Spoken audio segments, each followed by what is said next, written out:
अगर आप कोई भी चीज पढ़ते हैं, आपको क्या लगता है कि कितने दिनों के अंदर वो चीज आप भूल जाएंगे? 3 दिन। यही सही जवाब। 3 दिन के अंदर आप 60% जो आप पढ़े थे भूल चुके हैं। लेकिन अगर मैं बोलूं कि एक तरीका है जिससे आप कई दिनों तक 90% of what you read, studied, will remember, तो क्या आप हैरान होंगे?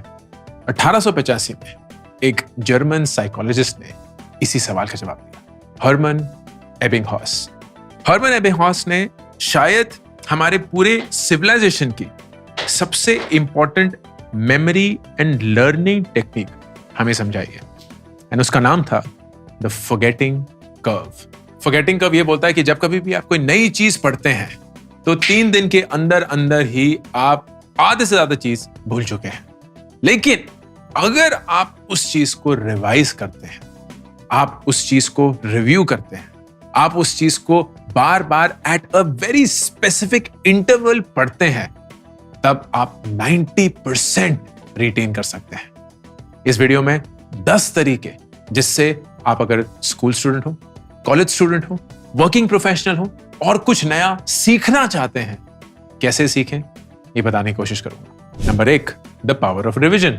माँ बाप बोल बोल के थक गए, रिवाइज कर लो, रिवाइज कर लो, रिवाइज कर लो, रिवाइज कर लो, रिवाइज कर लो, एग्जाम आने वाले। उन्हें नहीं पता था कि वो हर्मन एबिंगहॉस की भाषा आपको बोल रहे हैं। वो ये बोल रहे हैं कि दोस्त हमें नहीं पता, लेकिन रिवाइज करने से कुछ तो होता है। अगर आपने कोई चीज पढ़ी, उसको बोलते हैं डे 0। फिर आपने डे 1 पे उसको रिवाइज किया, फिर डे 3 पे रिवाइज किया, जो कि है चौथा दिन from the day you first read it, और फिर आपने छठे दिन रिवाइज किया, which is after a week of when you read it.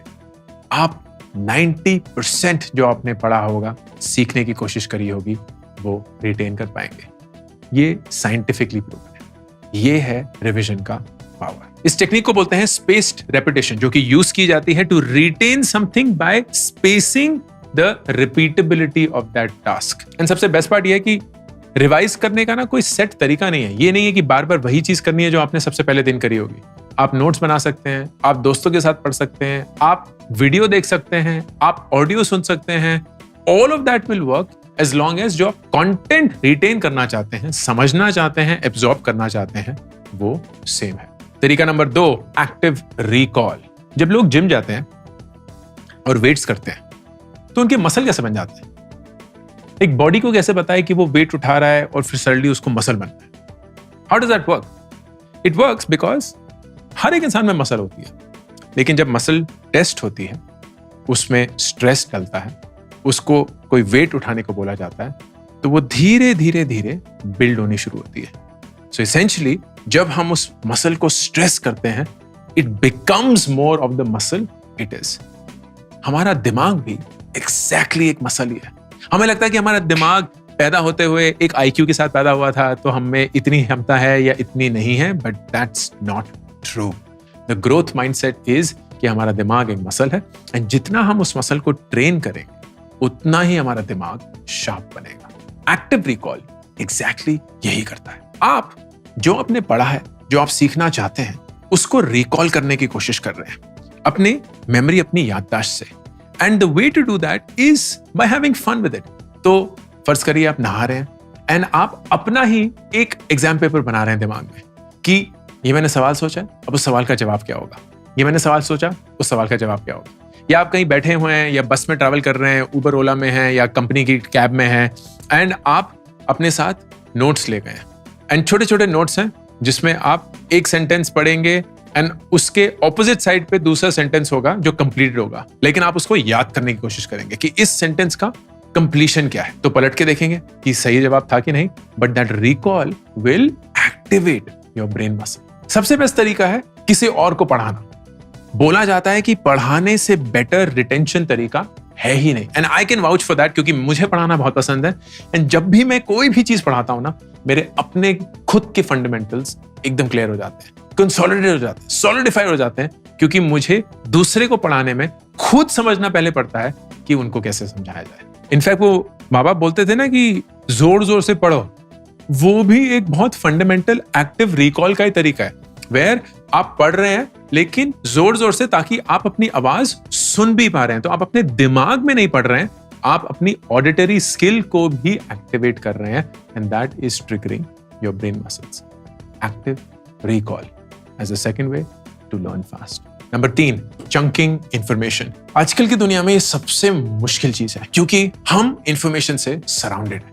हर तरफ इंफॉर्मेशन हिट कर रही है। वो कोई व्हाट्सएप पिंग हो रहा है, वो कहीं व्हाट्सएप पिंग हो रहा है, कहीं डिस्कॉर्ड चल रहा है, कहीं टेलीग्राम चल रहा है, ट्विटर इंस्टाग्राम पिंग हो रहा है, ईमेल चल रहा है, फोन चल रहा है, चारों तरफ से न्यूज है, and you are loaded and surrounded and bombarded with information. इस पूरी दुनिया में for you to retain something you have to chunk the information, and एक प्रूवन तरीका उसके लिए है द पोमोडोरो टेक्निक। अब पोमोडोरो टेक्निक ज्यादातर लोग टाइम मैनेजमेंट के लिए यूज करते हैं, and what that says is कि हमारा दिमाग किसी पॉइंट पे थक जाता है, उसको थोड़ा सा रेस्ट दीजिए, फिर से अपने दिमाग को एक्टिवेट करने की कोशिश करिए। यही सेम चीज रिटेंशन के लिए भी काम आती है।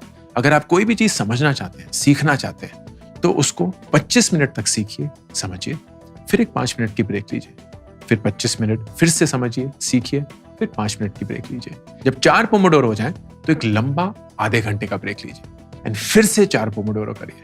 ये इतना फायदेमंद है खासकर स्टूडेंट्स के लिए, क्योंकि ये बेस्ट स्टडिंग टेक्निक है। 25 मिनट स्टडी, 5 मिनट ब्रेक, 25, 5, 25, 5, 25, 5, और फिर एक longer 30 minute and then repeat.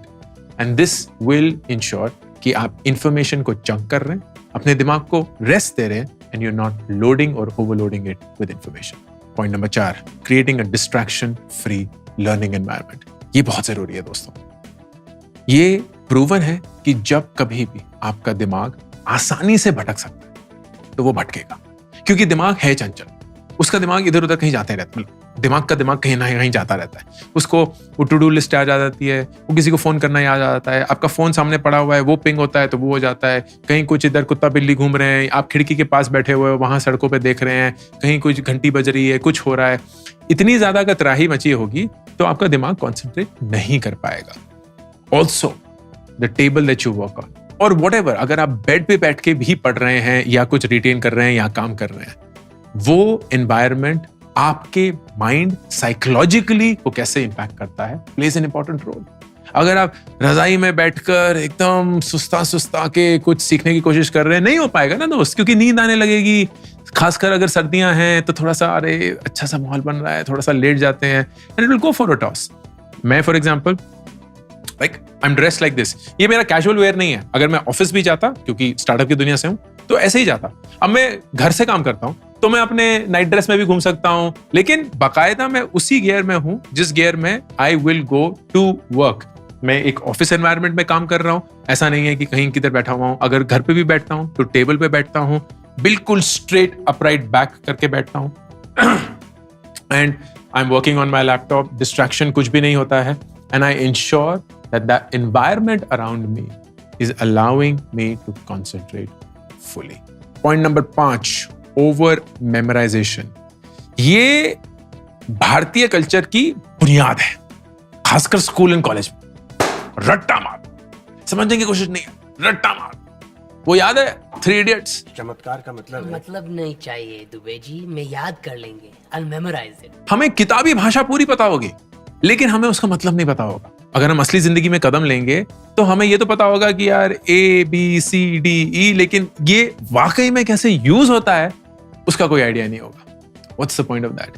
Over memorization actually surprisingly kills understanding, क्योंकि आप अपने दिमाग पे इतना प्रेशर डालते हैं उस चीज को याद करने का कि दिमाग ये भूल जाता है कि उसको समझना कैसे है, and that will always have a negative counterintuitive impact. तो चीजों को समझने की कोशिश करिए। आजकल की दुनिया जहां इतने सारे बढ़िया से बढ़िया YouTube वीडियोस हैं around all the concepts possible, उनको देखिए, चीजें समझने की कोशिश करिए, क्योंकि बहुत सारे लोग अच्छे से समझाते हैं, रियल लाइफ एग्जांपल्स यूज करके समझाते हैं, योर एग्जांपल्स यूज करके समझाते हैं। How does it really work, जो आपने असली जिंदगी में देखा होगा उसको यूज करके समझाते हैं, and that helps us retain it faster, helps us understand it better. मेरा फेवरेट तरीका किसी भी चीज को सीखने का है इज बाय आस्किंग क्वेश्चंस। मैं जेन्युइन क्यूरियोसिटी से सवाल पूछता हूं कि ऐसा क्यों, उसके बाद क्यों, उसके बाद क्यों, उसके बाद क्यों, क्योंकि उसके चलते चलते ना it fundamentally reaches a point जहां बस समझ में आ रहा था, अच्छा हाँ अब समझ में आ रहा। Like it's fascinating how questions can take you to a deeper understanding of what you want to know. Point number 6, the art of mnemonics. Mnemonics एक बड़ा इंटरेस्टिंग सा कॉन्सेप्ट है। वो ये बोलता है कि हमारा दिमाग पैटर्न्स रिकॉग्नाइज करने में बड़ा माहिर है।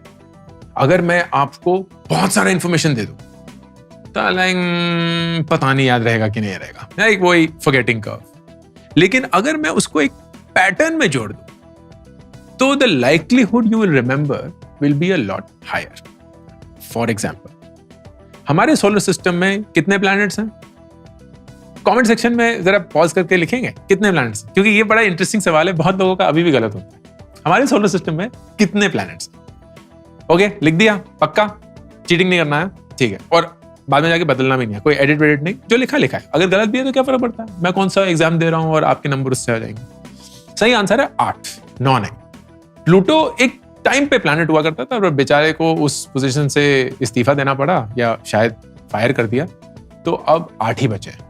लेकिन जब 9 हुआ करते थे तो हमारे स्कूल में हमारी टीचर ने बोला था, बच्चों ये है सोलर सिस्टम के planet, Mercury, Venus, Earth, Mars, Jupiter, Saturn, Uranus, Neptune, Pluto. और हम भी, yes ma'am, Mercury, Venus, Earth, Jupiter, Neptune नहीं, हाथ में आता शायद, गए, याद ही नहीं रख सकते, पहले किस बेसिस पे याद रखेंगे। लेकिन फिर मैम ने बोला इसको याद करने का ना एक बड़ा बढ़िया सा तरीका है। My very educated mother just showed us 9 planets. ये सेंटेंस याद रख लो। अब ये सेंटेंस बड़ा आसान है याद रखना, like my very educated mother just showed us 9 planets. मुझे अभी तक याद है, हाँ, ये कुछ तीसरी या चौथी कक्षा में पढ़ा होगा। अब ये एक न्यूमोनिक है। इसका क्या मतलब? इस सेंटेंस के हर एक शब्द का जो पहला लेटर है वो आपके प्लैनेट का लेटर है। My Mercury, very Venus, educated Earth, mother Mars, just Jupiter, showed Saturn, us Uranus, 9 Neptune, और उस समय पे जब 9वां प्लैनेट था प्लूटो, प्लैनेट्स प्लूटो। और बढ़िया। Now this is a way to learn. अब आप कुछ याद रखना चाहते हैं एंड आप बोलते हैं यार इसका न्यूमोनिक कहां से आएगा? चैटजीपीटी से आएगा। चैटजीपीटी बड़ा स्मार्ट है, ये सारे न्यूमोनिक्स बड़े अच्छे से बना देगा। तो आप लिखेंगे यार मैं ये सारी चीजें ना याद रखना चाहता हूं, इसके लिए एक न्यूमोनिक बना दो and it will actually make a mnemonic that can work for you. ये तरीका है याद रखने का। Mnemonics is a way to help retain, because हमारा दिमाग पैटर्न्स फॉलो करता है। Point number 7, visualisation. Incredibly powerful, खासकर आजकल की दुनिया में, क्योंकि ये इजीली अवेलेबल है। तो हमारे टाइम पे जब हमने फॉर एग्जांपल बायोलॉजी पढ़ी या केमिस्ट्री भी पढ़ी, बायोलॉजी ह्यूमन बॉडी के बारे में पढ़ रहे, रेस्पिरेटरी सिस्टम, और एक ऐसा इंसान खड़ा होता था और फिर यहां से उसके हवा जब घुसती थी फिर लंग्स में पूरा ऐसे सिस्टम। अब वो एक तस्वीर थी, तस्वीर देख ली, उसमें लिखा होता है यहाँ से घुसते थे, फिर यहाँ जाते हैं, लंग्स में जाते हैं, इधर उधर, ये सब वगैरह। ठीक है, होता है, याद तो रहा नहीं। But if you visualise this, if you actually go on that journey, जो कि बहुत सारे यूट्यूब वीडियोस हैं, आप बढ़िया बढ़िया किस्म के, रेस्पिरेटरी सिस्टम का पूरा विजुअलाइजेशन, सोलर सिस्टम का पूरा विजुअलाइजेशन, ओशंस कैसे दिखते हैं उसका विजुअलाइजेशन, माउंट एवरेस्ट कैसा है उसका विजुअलाइजेशन, कोड कैसे लिखा जाता है उसका विजुअलाइजेशन, म्यूजिक कैसे बनता है उसका विजुअलाइजेशन, फिल्म मेकिंग कैसे होती है उसका विजुअलाइजेशन, फोटोशॉप कैसे यूज करते हैं उसका विजुअलाइजेशन। हर एक चीज आप विजुअली कनेक्ट कर सकते हैं एंड हमारा दिमाग विजुअली जब कनेक्ट करता है ना, it forms that connection very well, क्योंकि उसको वो दिख जाता है।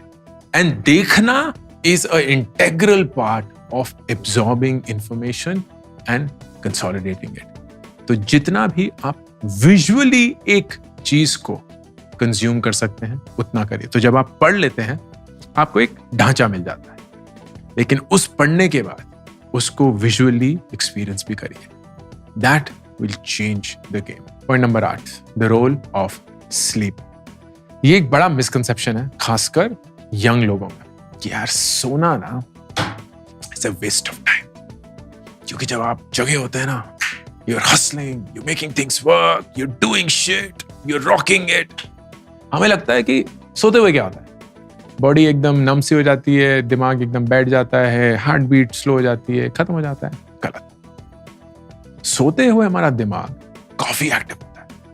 It's actually processing all the information that we have gathered over the day. It is forming connections. It is forming linkages. इसीलिए अक्सर सोने के बाद जब आप उठते हैं और कुछ भी पढ़ने या अंडरस्टैंड करने की कोशिश करते हैं, your ability to do that is a lot more. It's not because क्योंकि आप rested हैं.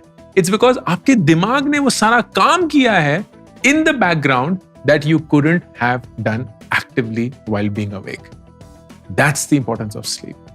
इसीलिए बोलते हैं for even a student who is short of time, सोना बहुत जरूरी है.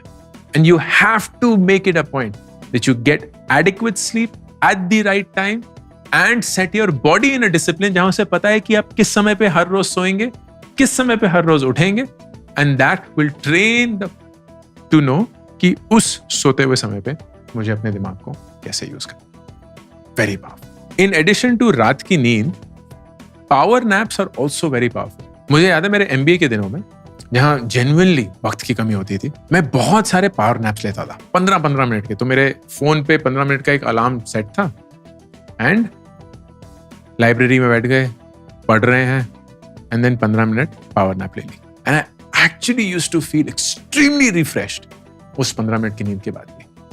Try it out. Point number 9, multi sensory learning. हर एक इंसान के लर्निंग या समझने का तरीका अलग है। कुछ लोग सुनकर समझते हैं, कुछ लोग पढ़कर समझते हैं, कुछ लोग देखकर समझते हैं, कुछ लोग लिखकर समझते हैं, कुछ लोग कर समझते हैं। बट साइंस ये बोलता है कि आप जितने भी अपने सेंसेस को यूज करेंगे to do a certain task, उतना ही ज्यादा आपका एब्जॉर्प्शन होगा और अंडरस्टैंडिंग होगी। मतलब अगर आप सिर्फ लिख रहे हैं, इट्स नॉट एनफ। अगर आप सिर्फ सुन रहे हैं, नॉट इनफ। सिर्फ देख रहे हैं, नॉट इनफ। सिर्फ पढ़ रहे हैं, नॉट इनफ। सिर्फ कर रहे हैं, नॉट इनफ। लेकिन अगर आप कर भी रहे हैं और सुन भी रहे हैं, बेटर।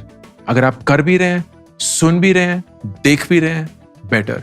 अगर आप लिख भी रहे हैं, कर भी रहे हैं, सुन भी रहे हैं, देख भी रहे हैं, even better.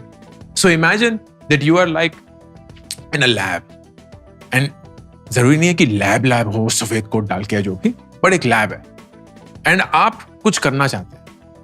Let's say you are a software engineer, आप कोड लिखना चाहते हैं, तो आप कोड लिख रहे हैं, मतलब लिख रहे हैं। आप सुन भी रहे हैं, तो there is a way for you to tell you कि आपको कोड कैसे लिखना है। Maybe it's a podcast, maybe it's a video file का सिर्फ ऑडियो चल रहा है। आप देख भी रहे हैं क्योंकि एक वीडियो भी है सामने।